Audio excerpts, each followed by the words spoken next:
All right, Alexander, we have a lot of news breaking on Brexit. We're tracking quite a few different stories. All of them, I think, point to a pretty bleak situation for Theresa May. We also have a story breaking about Nigel Faraj. Let's start unpacking everything that's going on in a very busy day for Brexit. Start, Alexander, by explaining exactly, which you told me is probably the biggest story right now politically facing Theresa May, which is the fact that she tried to cover up some legal documents, some legal advice on the Brexit and the Brexit negotiations. I think this is extremely important because it gives a very clear idea of where this debate in the House of Commons is going to go. It gives a very clear picture of what her own political position is. And as you say, bleak is not the word for it. I mean, she's clearly losing control of the House of Commons and of the Conservative Party. Now, the legal advice that she tried to keep secret was the legal advice given by Britain's Attorney General, a man called Cox, a very capable lawyer who's also a government minister, a cabinet member of the government's cabinet, and the government's chief law officer. He's a different type of official to the Attorney General of the United States. He's better understood as legal counsel. He gives advice to the government, the British government, on legal questions. And his advice is usually considered authoritative and binding by the British government. It's a stronger position than that of the Attorney General in terms of legal advice in the United States. Now, there's been lots of rumours about the advice that Cox gave, but the widespread belief is that he has advised that if Britain signs up to this deal, then what we've all been saying is true, which is that Britain can't opt out of it without the permission of the EU. Now, Theresa May has tried to skate round that, and she has refused point blank to publish this advice, citing legal privilege. The legal privilege is the doctrine which says that a client is entitled to keep their lawyer's advice confidential. Now, what has happened is that the House of Commons, the British Parliament, has said to her quite clearly in a succession of votes that, they're not interested in these question of privilege. This advice is so important that in order for Parliament to decide properly on the right or wrong of Theresa May's deal with the EU, they have to see it. They have to see what this advice said. Now, she refused to give this advice. She offered a statement from Mr. Cox, from the Attorney General, in place of it. And she sent him down to the House of Commons yesterday, where he answered questions, but of course did not provide the advice itself. Now, what happened today was that the House of Commons rejected that, and they found the British government in contempt of Parliament, in the contempt of the House of Commons. Now, that is unprecedented. That says that the House of Commons considers that the British government, which, remember, by British constitutional theory, serves at the wish of the House of Commons, is treating Parliament and by extension the British people with contempt. It is not quite a vote of confidence, and in some ways it is worse than a vote of confidence. A Prime Minister who is found through her government to be in contempt of Parliament has really lost control of the House of Commons. It's never happened before in British history. It happened to Theresa May, and the result is that she has been forced, against her wishes, to publish this legal advice tomorrow. Now, this came on top of two other votes on Brexit, less important votes, that also happened in the House of Commons today, both of which Theresa May lost. So it looks like this thing is slipping out of her control. So what happens when this document gets released, the full document? Well, we will see. I mean, if it is as people say, I think it will confirm the drift of what is already happening, that the House of Commons is going to reject Theresa May's deal with the EU overwhelmingly when it comes up for a vote next week. I mean, it's looking increasingly. I mean, you remember I speculated that MPs might in the end decide to go along with it. It's now looking increasingly unlikely that they will. And if this advice is what it's supposed to be, then I think that likelihood becomes a certainty. Okay, so it goes beyond that, though, it goes beyond that because, of course, losing a vote in the House of Commons on a contempt issue is such a severe comment on the Prime Minister and on the government that, as I said, once she loses that vote next week, I think that in combination with this vote that happened today makes her political position unsustainable. And I think at that point people will tell her to go. The Labour Party is already saying that they will tell her to go. Okay, that was my question. So if all of this comes to pass, as you're explaining, we may be looking at the final weeks of Theresa May, perhaps? The final week or two? Or even the final days. I mean, the key vote is going to happen on the 11th of December. If she loses that, and all the indications are that she will, I don't see how she can carry on. She's been found to be in contempt of Parliament. Parliament has voted today that they will take closer supervision of the Brexit negotiations if the vote is lost next week. And frankly, if she loses that vote next week, it will be such a massive vote of no confidence in her handling of the negotiations that in combination with these other votes and the contempt vote, I just don't see how she can carry on. If I am sure at that point she will be told to go. If she wins that vote? Well, if she wins that vote, she will stagger on and we will get a Brexit along the lines that she's negotiated. But as I said, it's looking increasingly unlikely now that that's going to happen. If you were putting odds on it, what would it be? 60-40? I'd say 70-40. 70-30. That she will lose. 70-30, sorry. 70-30, sorry. My math sometimes goes a bit wonky. 70-30 that she will lose the vote. I mean, it would be very surprising now if she won it, and probably by a big margin. And just to wrap this up, does that mean that the Conservative Party appoints new leadership, or are we go into elections? Well, this is, of course, the big unknown, because, of course, if the Conservative Party cannot find someone to unite around to replace Theresa May, then in theory there has to be a leadership election, which means a leadership election involving Conservative Party members up and down Britain, which can take weeks to organise, and Theresa May remaining as a discredited caretaker Prime Minister until that process is finished. Given that Brexit Day on the 29th of March is only months away now, I just don't think Britain has the time for that sort of thing.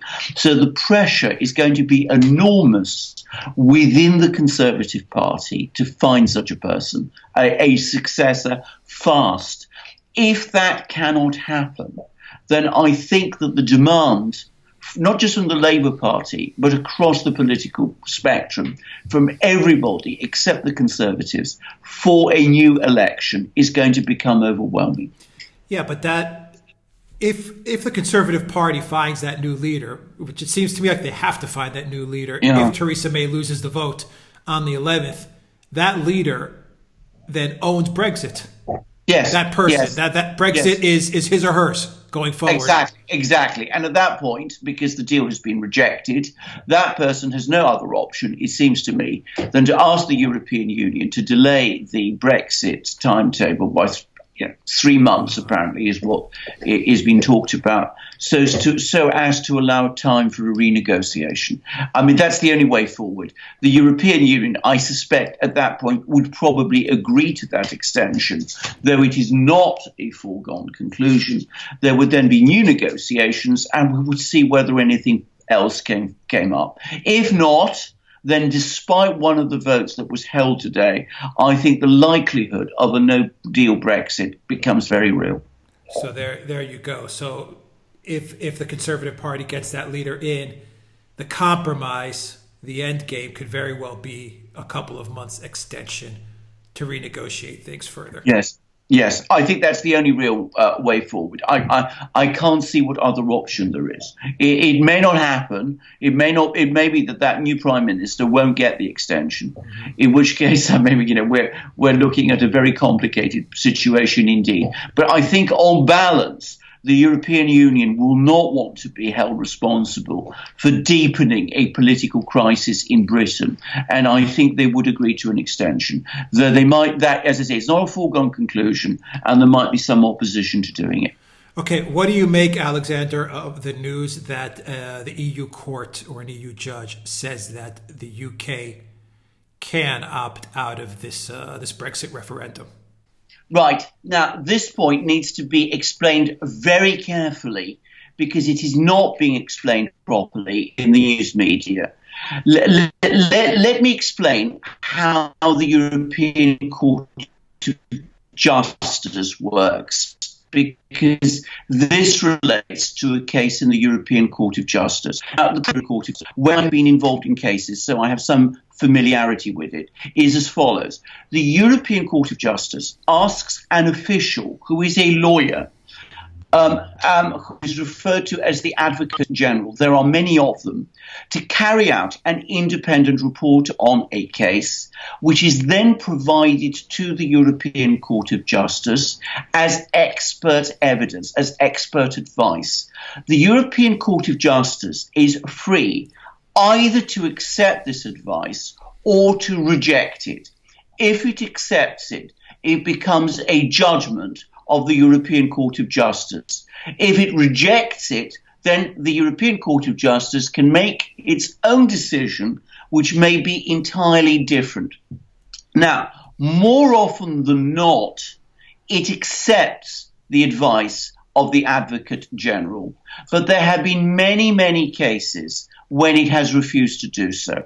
Now, in this particular case, an Advocate General has advised the European Court of Justice in a case that Britain can unilaterally reverse Article 50 of the European Union. That is the article which is invoked when a country wishes to leave the European Union. To my knowledge, most lawyers who have looked at this question take a different view, and I believe that the European Council, that is the member states, also take a different view. We will see what the European Court of Justice decides. My opinion is that this advice is wrong and that it will probably be found to be wrong. However, I'm sorry to say this, a somewhat conspiratorial view of this issue. I do not believe that this advice appeared out of nowhere today on precisely the day when Theresa May's deal is running into problems in the British House of Commons. I think this advice was produced in order to panic Conservative MPs into thinking that unless they accept Theresa May's deal, then Brexit won't happen because the next government, which could very well be a Labour government, would reject it. So I think this is probably the agenda that is being followed here. So the conspiracy is, or your opinion of this possible conspiracy could be summed up as the EU floats this bogus court report in order to pressure Conservatives to accept this shitty deal.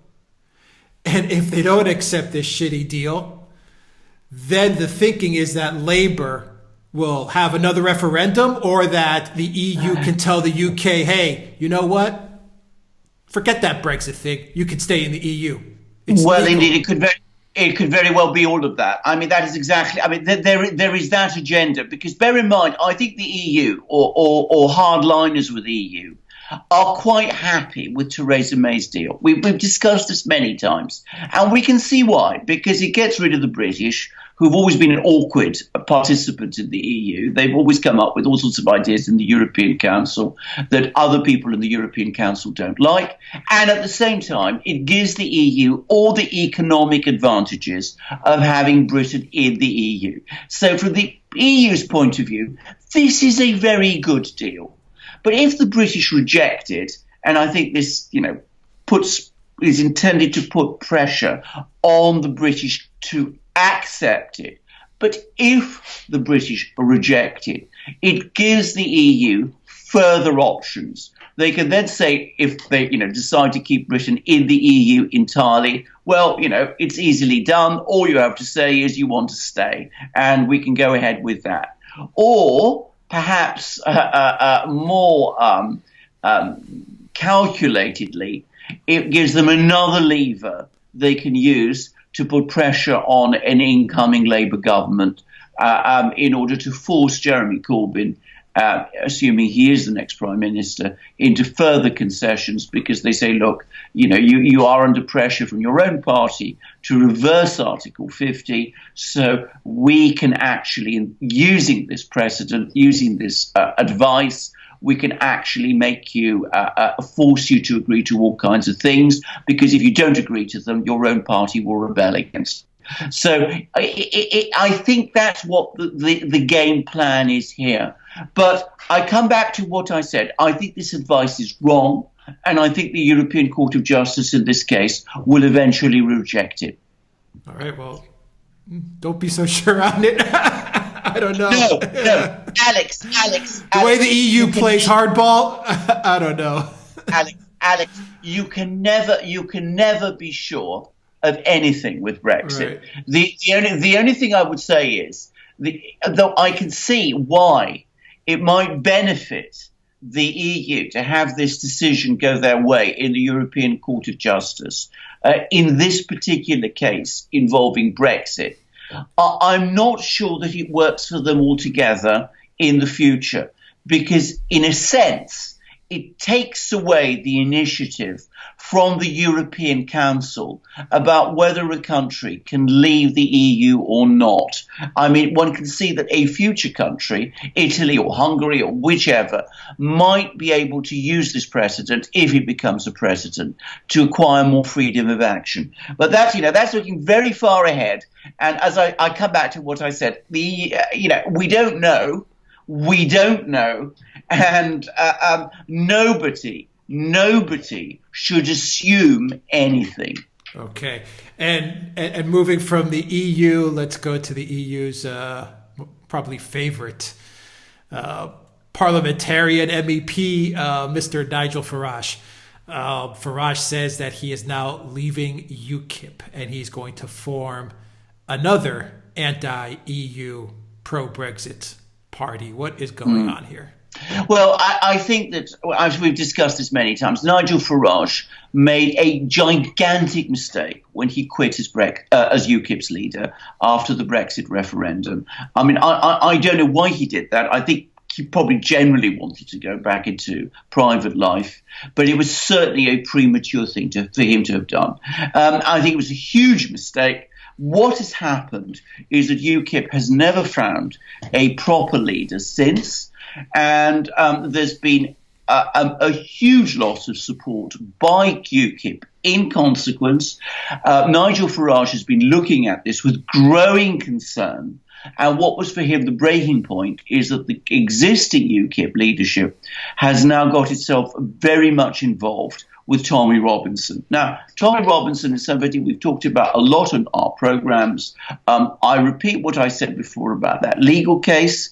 The conviction was absolutely wrong. It was a violation of free speech. The British courts have agreed with that view, but he himself, that is to say Tommy Robinson, comes with an awful lot of very unattractive ideological baggage. He's got a criminal record. He's involved with some very strange and unpleasant people, and Nigel Farage thinks of him as, frankly, far too close to people who could be legitimately called racists and Islamophobes. So he doesn't want to see Tommy Robinson in UKIP enjoying the prominence that he is, and he feels that a party that includes someone like Tommy Robinson and his supporters is not going to get many votes from the British people. And I have to say, I think Nigel Farage is absolutely right. I think he's got a much better understanding of popular reactions on this subject than other people, than many people do, and certainly than the current UKIP leadership does. So Farage is making a calculated political decision here. He's making a calculated political decision, but it's a hugely high-risk one, because it basically means starting up with a completely new UKIP all over again and going against the existing official UKIP. It's a mountain to climb that he's set himself. I think he probably has the popularity and the traction to do it. But of course, time. There is so little time now, given that Brexit is supposed to happen in March. So one would like to see Nigel Farage taking over the UKIP leadership, because UKIP is an existing party now, so that he can advocate forcefully for his point of view. But clearly that isn't going to happen. Why? I mean, why doesn't he take over UKIP? It's his party, pretty much. He started it. He's the face of it. I mean, many people, I imagine, still believe that Farage is in UKIP. I'm being totally honest. I think people still think Farage is the leader of UKIP. How come he just doesn't reconcile with Tommy Robinson? Somehow they come to some sort of agreement. Well, I think Farage takes over. Well, I think the problem is not Tommy Robinson. I think it is the other leaders of UKIP who have taken over the party, have taken control of the party, and are not prepared to see Farage come back. Because logically, you're absolutely right. Farage largely created UKIP. It is his party. It is identified with him. He ought to be its leader. He should never have left or quit as its leader at all, given that there was no successor to take over from him. It is a tragedy that he can't simply step back in and take it over. And I think that is the logical thing that should have happened, but it seems that it won't. I mean, taking a new party, to me, seems like it. I mean, you're talking about a year, if not a decades-long endeavor. Well, I think that's right. I'm afraid that's exactly right. And time, as I said, is very short now. I mean, it's not going to happen in 4 months. No, not at all. I mean, Farage is, to me, Farage thought that he had finished everything up with Brexit. Yes. He completely miscalculated the ruthlessness of the EU. And this is a man, or in the ruthlessness of Theresa May. And this is a man that spoke quite openly in the EU Parliament about the ruthlessness of the European Union and Theresa May. But it seems that he didn't understand that when he left UKIP, it wasn't over, and that these people weren't just going to tie up the Brexit in a pretty little bow and just say, okay, here you go. It's over now. You can go into private life and everything's fine. You're absolutely right. He has miscalculated catastrophically. It's an extraordinary mistake by such a clever and charismatic man. And I have to say, it's one of those extraordinary misjudgments and tragedies in politics that one just cannot understand how they happened, how somebody so clever could have, at that critical moment, have been so wrong. I think he was very, very tired of leading a long and hard campaign over many, many years. Who knows what private pressures he might have come under from perhaps his family, perhaps his friends to quit. Perhaps he wanted to go back into business where he was very successful and wanted to make more money. He's not perhaps a natural politician, or at least not a politician by inclination. He is a very able politician. But, I mean, it was a disastrous mistake. And we've talked about the incompetence of Theresa May. We've talked about the mistakes of the leaders of the Conservative Party.